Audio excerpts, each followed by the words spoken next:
you was going crazy in that month. Yeah, I went crazy. I'm not the same person. New footage just surfaced online, and it's catching everyone off guard. T.I. and Gucci Mane are caught in a moment nobody expected, and now the internet's in full detective mode. For a while, fans could tell something felt off between the OG and his former artist. But this one hits different. The tension is real, the energy is awkward, and once you see it, you can't unsee it. So what really happened here? Let's break down exactly how this moment unfolded and why it has people questioning everything they thought they knew. Actually, Gucci Mane was just robbed recently in they say it was in LA. I know that I don't know if you got to see the whole Gucci Mane Pooh Shiesty beef that's been going on. Mid-January 2026, Gucci Mane was robbed. It all went down in Los Angeles, and according to reports, the suspects took his wedding ring and a high-end luxury watch. Almost immediately, rumors started flying. Word on the street claimed the people behind it had ties to T.I.'s circle, and that's when the conversation really exploded. Sources say the situation traces back to a heated meeting. Gucci Mane had linked up with Pooh Shiesty in LA to discuss Shiesty's contract situation under 1017 Records. The meeting was supposed to be business, but something clearly went left. He was just robbed for his wedding ring and his watch. And they say Pooh Shiesty might allegedly have something to do with it, but they're not sure. But apparently him and Pooh Shiesty had a meeting in LA, and the meeting was over Pooh Shiesty trying to get off the 1017 label. He wanted out, but Gucci wasn't going for it. The meeting wrapped up, and just minutes later, the streets say a group of masked men pulled up on Gucci. They took his wedding ring and his watch. Just like that.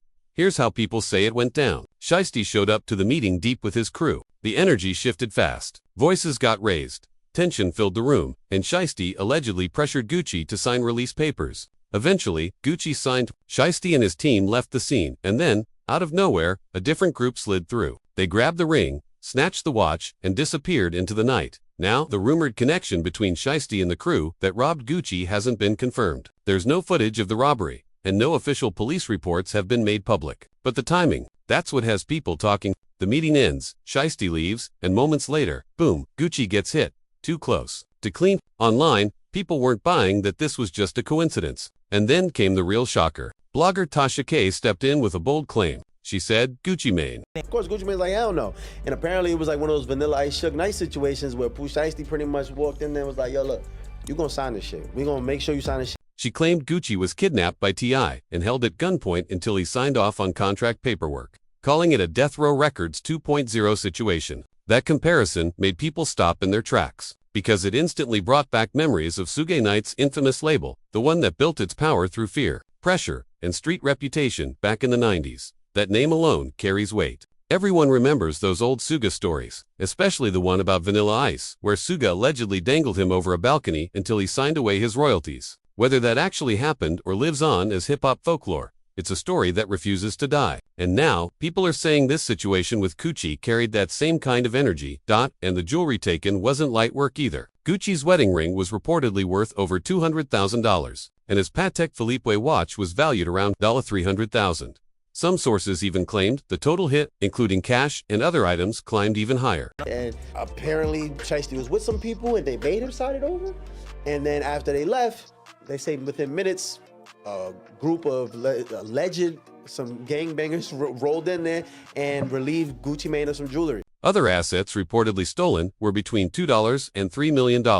That's insane. But what makes it crazier? Gucci didn't walk into that meeting alone. He had security. Still, the people who showed up were heavily armed, and Gucci's team couldn't keep up. Word is, they were outgunned from the jump. No police reports, no warrants. That silence made the story even more suspicious. And once it hit the internet, it spread like wildfire. Blogs, social media, hip-hop pages, everyone was talking. Nothing was officially confirmed, but the details were too specific to ignore. Timing, jewelry, ties to T.I.'s contract drama, everything lined up too perfectly. Of course, not everyone bought it. One viral comment read, "Ain't nobody got no crips to rob no Gucci man."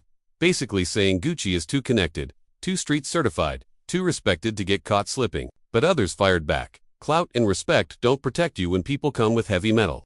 One thing became clear. The bond between Gucci Mane and Pooh Shiesty was done. Just a year earlier, Gucci had written for Shiesty, even vouching for his release from federal custody. Now, the artist he helped build was allegedly behind a setup that left him stripped and betrayed. The switch-up was real. To understand how deep this cut went, you have to know their history. Gucci saw raw potential in Shiesty and invested in him. He didn't just hand him a contract, he pushed his sound, made him the next face of 1017 Records. Shiesty, real name Williams Jr., came straight out of Memphis. blending crunk roots with Gucci's mid-2000s trap legacy. When Gucci signed him in 2020, Shiesty was unproven. No hits, no fanbase, just street credibility and raw talent. Gucci took a massive gamble, and at first, it paid off. Back in Blood, featuring Lil Durk, exploded. Platinum plaques, endless streams, social media domination. Shiesty wasn't just another 1017 artist, he was the label's future, the chosen one for the new generation of trap. But mentorship turned into cold betrayal. January 2026.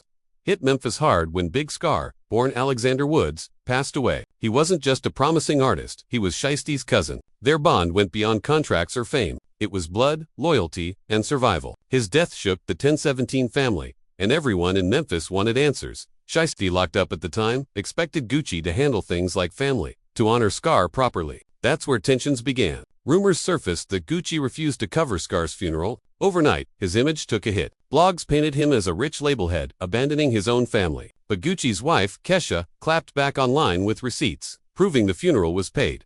Even with that cleared, drama escalated. Insiders claimed Gucci asked for Big Scar's chains to be returned. For IC 1017 chains, personally gifted. In hip-hop, chains are more than jewelry. They symbolize loyalty, respect, and family. Asking for them back after Scar's death sent a chilling message. Family ties, maybe, but business first. Fans were furious. Debates ignited online. Was Gucci heartless, or was he protecting his brand? Meanwhile, Shiesty, still behind bars, watched from the inside. Every detail, true or not, fueled his anger. What could have stayed private exploded publicly. Subtweets, cryptic posts, leaked screenshots. Fans picked sides. Grief turned into animosity. Pride blocked any chance of peace. By now, the bond between Gucci Mane and Shiesty was shattered beyond repair. Legally, the alleged robbery remains murky. No police reports, no arrests. Some say Shiesty kept distance to avoid violating parole. Others hint at deeper street-level involvement. Memphis crews, even figures tied to Young Dolph's case. This wasn't just label drama anymore. It could be part of a larger cycle of retaliation, violence, and power plays. At its core, this story is about loyalty versus survival. Gucci, once a mentor and protector, had to navigate business, fame, and old streets colliding. Shiesty may have felt trapped, disrespected, and made choices that escalated everything. The truth, probably somewhere in the middle. Gucci cared, but protected his interests. Shiesty sought freedom, but his path went too far. This saga exposes how thin the line is between loyalty and survival in hip-hop. The streets demand authenticity, but chasing legitimacy and safety can clash with realness. Gucci once preached optimism and positivity, but betrayal like this tests even the strongest mindset. At the end of the day, maybe both men were right in their own ways. Gucci may have been a caring mentor, but a businessman first. Shiesty may have felt boxed in, but chose a risky path. Either way, this story proves how messy the balance between loyalty, family, and survival really is. So, what do you think really happened? Was Gucci betrayed, or was Shiesty just fighting for freedom? Drop your thoughts in the comments. And don't forget to like, subscribe, and hit that notification bell so you don't miss the next deep dive into the wildest stories in hip-hop.